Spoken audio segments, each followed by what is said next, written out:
जंग में काफिरों का छोड़ा हुआ सामान। अगली उम्मतों में ये होता था कि जो जंग में काफिर छोड़ के सामान जाते थे ना, उसे एक ओपन मैदान में रखा जाता था, एक गैबी आग आती थी जला के राख कर देती। अहले ईमान थे सही, सहाबा, ताबईन, तबा ताबईन, उनकी बात होगी। 700 किलोमीटर दूर था तबूक। आज भी तबूक अरब के अंदर मौजूद है। 5 खुसूसियात। जमीन सजदा का, माले गनीमत हलाल कर दिया गया।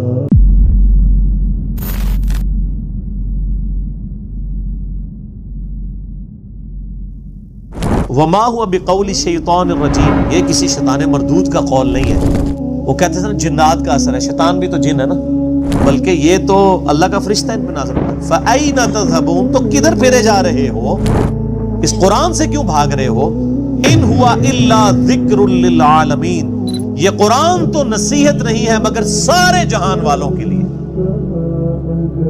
ये हुआ की ज़मीर कुरान की तरफ भी जा सकती है और नबी इस्लाम की तरफ, कि ये नबी अज़िक्र है अल्लाह की तरफ से, अल्लाह की याद दिलाने वाली हस्ती है सारे जहान वालों के लिए।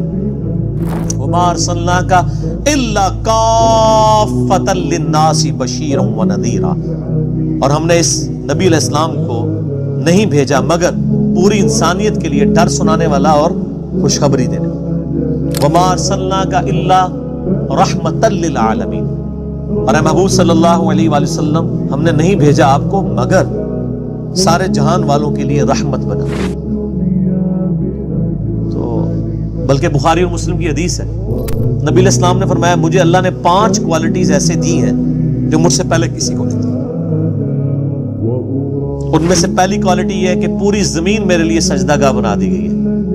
अगली उम्मतों में ऐसा नहीं होता था, सिर्फ मस्जिद में नमाज पढ़ सकते थे, और मेरे लिए अल्लाह ने पूरी जमीन सजदागाह, जिधर मेरे उम्मती चाहे नमाज ना करें। नंबर 2, अल्लाह ताला ने माले गनीमत मेरे लिए हलाल कर दिया। जंग में काफिरों का छोड़ा हुआ सामान। अगली उम्मतों में ये होता था कि जो जंग में काफिर छोड़ के सामान जाते थे ना, उसे एक ओपन मैदान में रखा जाता था, एक गैबी आग आती थी जला के राख कर देती। लेकिन नबी इस्लाम की उम्मत के लिए माले गनीमत हलाल कर दिया गया। सूरतुल अनफाल नाज़िल हुई। तीसरा, 1 महीने के रोब से अल्लाह ने मेरी मदद फरमाई है, यानी मेरे उम्मती 1 महीने की मुसाफत पे होना तो काफरों पे उनका रोब पड़ जाता है। वो तो अड़े जैसे मुसलमाना था नहीं ना मेरे जे, ये जो अहले ईमान थे सही, सहाबा, ताबईन, तबा ताबईन, उनकी बात होगी। रोमन एम्पायर डर जाती थी। आप देख ले कैसरे रोम 1.5 लाख का लश्कर लेके अरब की सरजमीन पे आया। उसको पता चल गया कि ये कोई नई दावत खड़ी होने वाली है। जिस तरह आज मौलवियों को पता चल गया हर मौलवी मेरे खिलाफ क्लिप चढ़ा रहा है, उनको अंदाजा हो गया कि ये कोई आम दावत नहीं जो उठी है। हर गली में आग लगी हुई है। दुनिया में कोई बंदा नहीं है जो रेनाउंड आलिम हो और मेरे खिलाफ वो झूठे इल्जामात लगा के लेक्चर ना रिकॉर्ड करवा रहा हूँ। उनको पता चल गया ये कोई आम काम नहीं हो रहा। और मैंने पहले भी इनको कहा था कि आप लोग ये ना समझें कि कोई ये आम दावत है, कोई एक मौलवी आया बातें कर रहे और खत्म हो गया, नहीं ना, ये एक सच्चाई पे मबनी दावत है, नबी इस्लाम की मुबारक दावत है जो अल्लाह ताला ने उठाई है, और उसी पैटर्न के ऊपर नबी इस्लाम की सच्चाई उम्मत तक पहुंचाने के लिए। तो इसके खिलाफ आप खड़े होंगे तो अल्लाह ताला आपको एक्सपोज कर देगा अपनी इमाम के सामने, क्योंकि ये सच्चाई है कुरान और हदीस में जो है। तो वो कैसरे रोम ने जब वो 1.5 लाख का लश्कर लेके आ गया तो नबी इस्लाम ने फिर नफीर आम कर दी थी। सूरह तौबा नाजिल हुई है ना गज़वा तबूक के बारे में, आपकी जिंदगी का आखिरी गज़वा। तो ये पहला और आखिरी मौका था जब अनाउंसमेंट हुई कि जो इस गज़वे में शरीक नहीं होगा वो मुनाफिक तस्वुर होगा, इल्ला ये कि कोई मरीज है, कोई माजूर है या औरतें।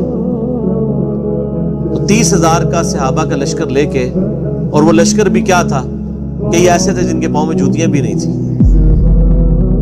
और वहां 1.5 लाख की रिजर्व आर्मी लेटेस्ट इक्विपमेंट के साथ।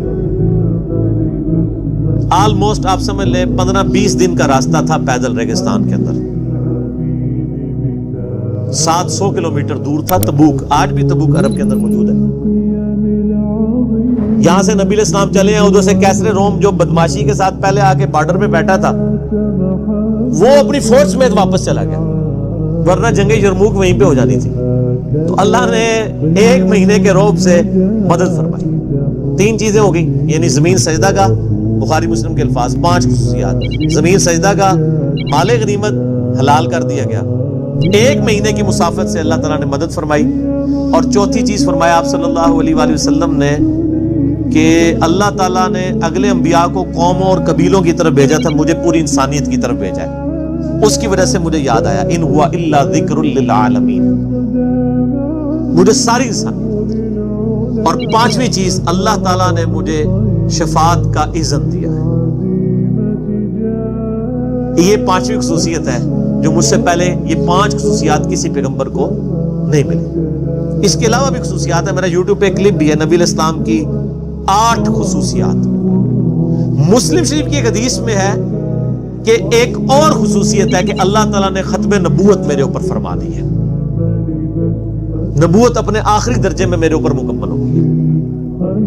یہ نبی علیہ السلام کی خصوصیت اسی صورت میں ہے کہ آپ کے بعد کوئی پیغمبر نہیں آنا، ورنہ تو یہ خصوصیت نہ رہتی. اگر یہ کسی خاص ٹائٹل کا نام ہوتا کہ جی بعد میں بھی پیغمبر آتے رہے تو وہ ٹائٹل اپنی جگہ قائم رہے گا، تو وہ تو سارے پیغمبروں کو پھر ٹائٹل مل جاتا ہے. تو یہ 6 خصوصیات، ان میں سے ایک خصوصیت کے سارے جہان والوں کے لیے، لمن شاء منکم ان یستقیم، لیکن ہدایت وہی پائے گا جو تم میں سے سیدھی راہ پر چلنا چاہے. بڑی امپورٹنٹ بات ہے کہ یہ قرآن سے، نبی علیہ السلام کی مبارک تعلیمات سے ہدایت اسے ملے گی جو خود بھی چلنا چاہے. مجھے ڈاکٹر سراج صاحب کی بات یاد آ گئی. بیان القرآن آپ کو پتا انہوں نے ریکارڈ کرایا نا، جب آخری لیکچر آیا نا 108 نمبر، جس میں یہ پارہ نمبر 30 مکمل ہوا. ان کے 108 لیکچروں میں ہوا، ہمارا 334واں چل رہا ہے، 3 ٹائم سے بھی زیادہ ہو جائیں گے. تو اینڈ پہ انہوں نے کہا میں دعا کرواتا ہوں، لیکن دعا کرانے سے پہلے انہوں نے بڑی پیاری بات کی. انہوں نے کہا یہ دعا اسی کے لیے ہے جو واقعی چینج ہونا چاہتا ہے. اگر دعا کرتے وقت آپ یہ کہہ رہے ہیں کہ اے اللہ مجھے دین اسلام پہ چلا دے، اے اللہ مجھے نبی علیہ السلام کے راستے پہ چلا دے، اور دل میں یہ آ رہا ہے کہیں چلا ہی نہ دے، داڑھی رکھنی نہ پڑ جائے، اللہ اور عام کی تمیز کرنی ہی نہ پڑ جائے، تو انہوں نے کہا پھر یہ اسی طرح کی دعائیں ہیں جس طرح امام مرشد کراتے ہیں اور چلے جاتے ہیں. تو اگر واقعی آپ دعا کرنا چاہتے ہیں تو پھر تو آپ دعا کریں، ورنہ انہوں نے کہا کہ میں بھی روٹین سے کروا دوں گا، آپ بھی روٹین سے کر لیں. تو یہ بڑی پیاری بات ہے. اللہ تعالیٰ ہمارا ہے کہ قرآن میں اور نبی علیہ السلام کی ہستی میں اس شخص کے لیے ہدایت ہے جو خود سیدھا ہونا چاہے. اس کا مطلب کیا ہے کہ یہ اللہ نے رول بنا دیا، جو خود سیدھا ہونا نہیں چاہے گا اسے اللہ بھی سیدھا نہیں کرے گا. تو یہ جو آپ نے کہانیاں کرائی ہیں، دعا کرو جی اللہ توفیق دے دے، یہ کوئی چیز ہی نہیں اسلام کے اندر. اللہ نے توفیق اس کو دینی ہے جس نے کوشش کرنی ہے.